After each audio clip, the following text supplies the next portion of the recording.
O problema com o uso de drogas no Brasil, infelizmente, tem tomado uma proporção tão grave que já se tornou um grande desafio para a saúde do país. Mas quais são as medidas que cada um de nós poderia adotar para tentar minimizar um pouco este problema? Será que a internação compulsória é realmente uma solução? Para falar um pouco sobre esse assunto, nós recebemos o presidente da Associação Brasileira de Combate às Drogas, Carlos Lotar. Muito boa tarde.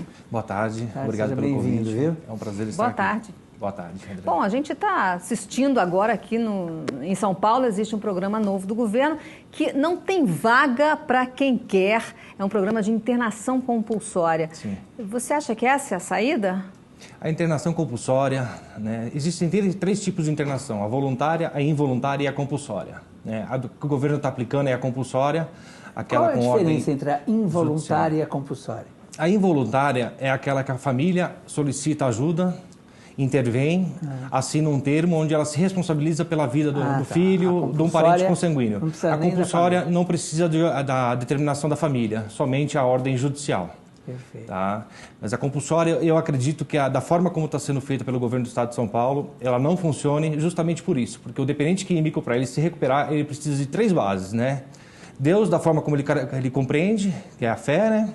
A família, que é um pilar de sustentação, e também a parte de recuperação, a parte clínica. Agora, só a determinação compulsória, pegar o paciente e colocar ele numa clínica por 30 dias, como o governo está querendo fazer, não funciona.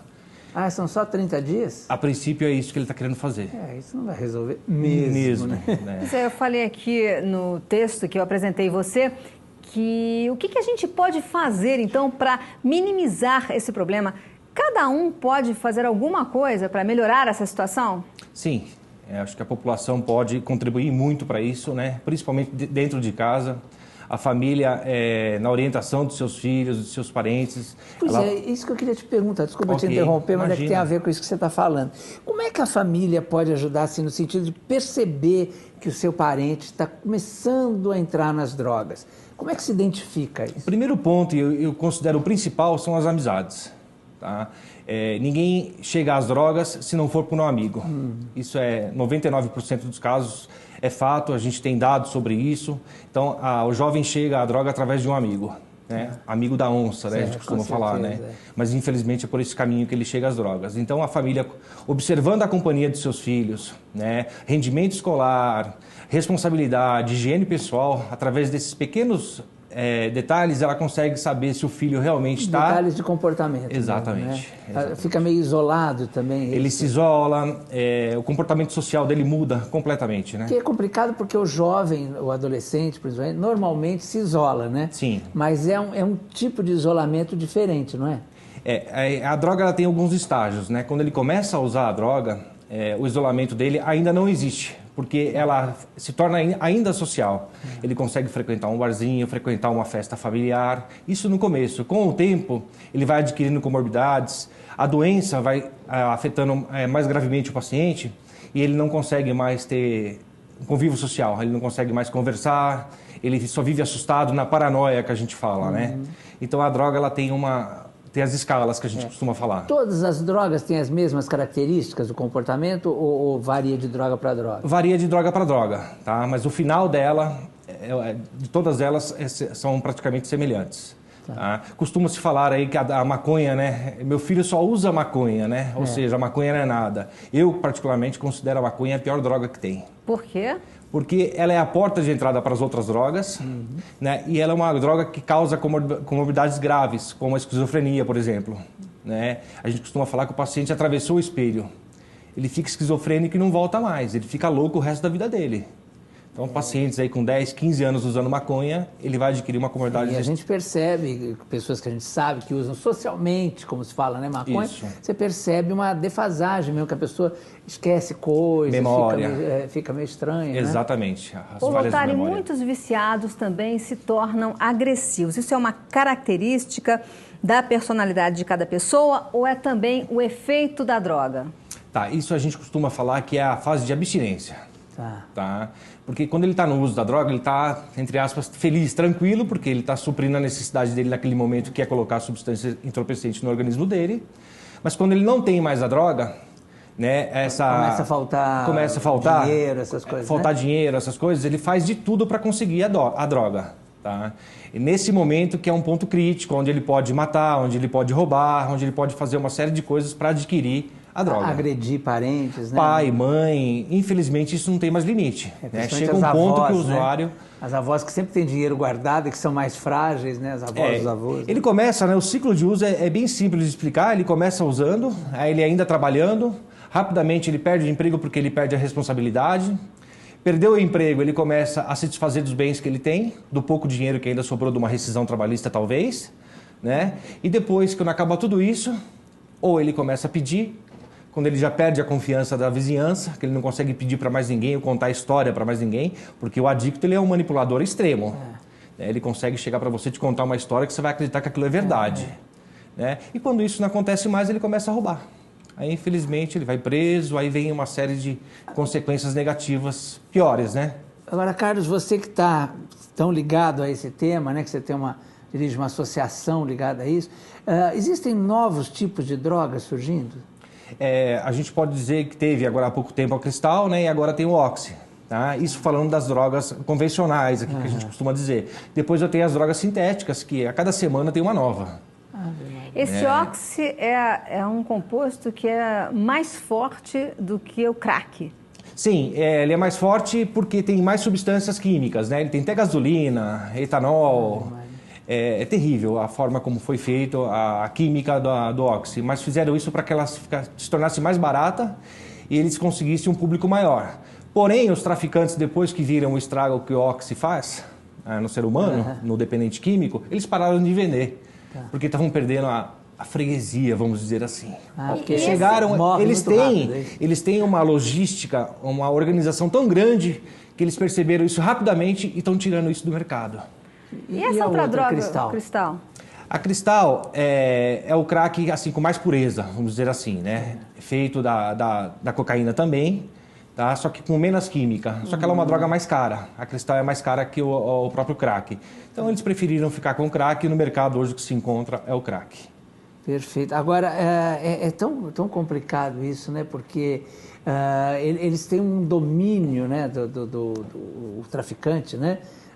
Do dependente, que é uma coisa assustadora, né? Como é que você identifica, por exemplo, um traficante?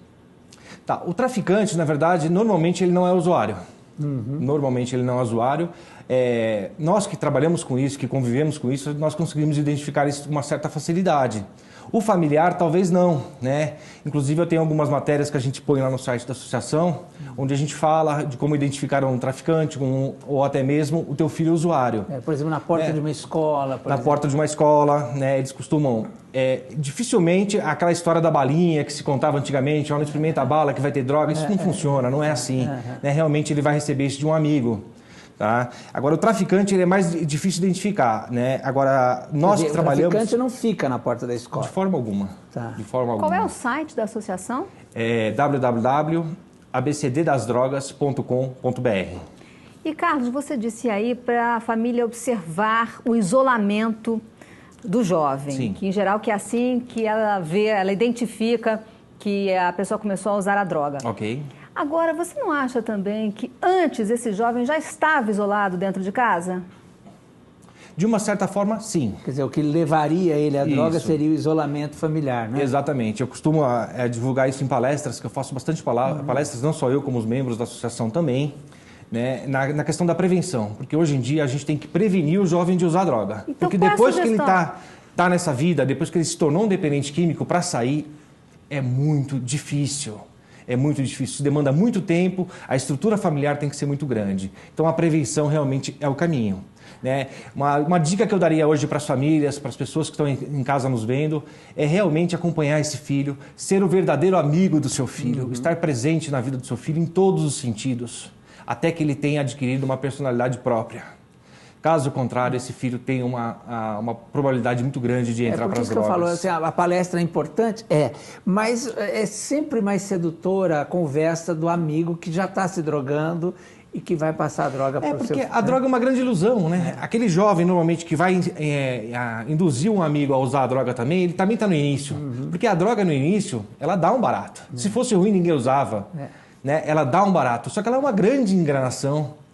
Né? Então o jovem tem uma pesquisa, um cientista americano fez uma pesquisa, ele fez uma pesquisa e chegou-se à conclusão, né, que uma baforada que você dá num cachimbo de crack, ela é semelhante a 8 orgasmos ao mesmo tempo, o prazer. Nossa. Então, é uma coisa prazerosa. É uma luta em glória, porque você luta contra o prazer, né? Exatamente. Então, assim, mas isso só acontece no início do uso. Início que eu falo ali, dias. Porque passou uma semana a pessoa usando consecutivamente 2 semanas ou até mesmo um mês, ela não consegue mais sentir aquele primeiro prazer. É exatamente isso. Aí que a droga pegou ele.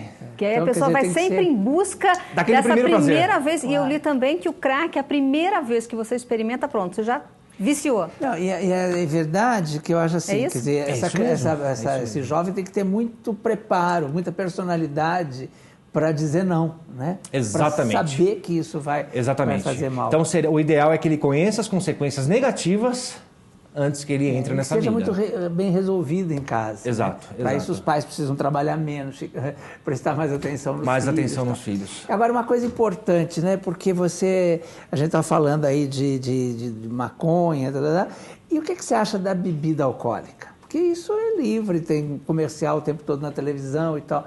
Inclusive à tarde agora, né? Tá. Eu falei da maconha porque a gente estava comentando das drogas ilícitas, né? Agora vamos falar um pouquinho das drogas lícitas. Tabaco. Tabaco também influencia muitos jovens a entrar para a droga. O cigarro. Começam fumando, daqui a pouco estão fumando um baseadinho, um cigarrinho de maconha e vai por aí afora. A bebida não é diferente. Né? Porque é no convívio do barzinho, da baladinha, onde rola as drogas, enfim, acaba levando os jovens para as drogas também. E a própria bebida também faz mal. E a própria bebida também é uma dependência química. Né? Nós temos hoje lá na Clínica Ágape de Ibiúna diversos internos que estão lá por conta do álcool. Do vício. Meninas, né? Que estão meninas também, exatamente. Né? E cada vez mais jovens, né? Na unidade nossa de Itanhaém, nós temos jovens lá de 12 anos de idade. Nossa. 12, é uma criança. Nossa Senhora. É uma criança. Muito triste. Então é muito triste mesmo. Assustador. Não é fácil. Essa vida realmente não é fácil. Então a gente tem que batalhar, se esforçar. Todo mundo que puder ajudar a divulgar esse trabalho. A prevenção é muito importante para a sociedade em geral, porque o jovem dependente químico ele não é produtivo. Aqui, então, para a gente encerrar a nossa conversa, qual é a sua indicação para os pais? Eles devem chamar esse assunto drogas? O que você fala nas suas palestras? Sim, eles devem chamar, da mesma forma como eles fazem hoje, ou a grande maioria estão fazendo com a questão do sexo. A droga deve ser uma pauta dentro da reunião familiar, deve ser debatida claramente. Né? E a família, quando identificar que o filho está com sintomas ou está partindo para esse caminho, procurar ajuda. Ou ligar na associação, ou diversas outras associações que existem nesse meio, para que a gente possa orientar e levar eles para um caminho de ajuda. Muito obrigada pela sua entrevista e parabéns pelo seu trabalho. Eu que agradeço a oportunidade. Muito obrigado. Vamos para um breve intervalo e a gente já volta com o nosso Notícias e Mais, esperando a sua companhia. Até já. Leão Lobo volta já com as garras afiadas.